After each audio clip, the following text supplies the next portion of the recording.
সহজেই জিততে পারে।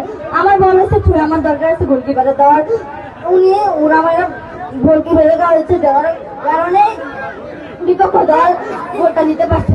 তাকে আমরা কিছু মনে করি না জিত আছে।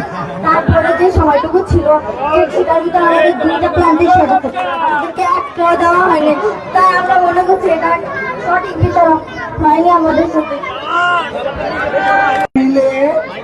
এই সিদ্ধান্ত নিচ্ছে রেফারি কোনো ইচ্ছাকৃত করে নাই। তোমাদের জন্য আমরা আবারও প্রতিটা ব্যবস্থা করবো, আবারও এই বছর আমি ব্যবস্থা করবো। ওকে, ব্যবস্থা করবো ইনশাল্লাহ। তোমরা প্র্যাকটিস করো, হ্যাঁ, আর কেউ না, তোমরা প্র্যাকটিস করো, হ্যাঁ।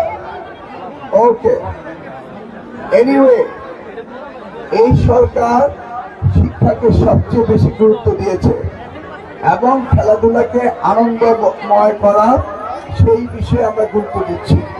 এমনকি সিলেবাস কারিকুলামগুলোতে আমরা সেইভাবে দিচ্ছি। পাঠ্যসূচিতে খেলাধুলাকে সিলেবাসে আনা হয়েছে এবং সেখানে মার্কিংও করা হবে। সর্বোপরি আমাদের দেশে সকল শিক্ষার্থীরা যেন খেলাধুলা এবং লেখাপড়া আনন্দময় হয়ে উঠে এই ব্যবস্থা আমরা করছি।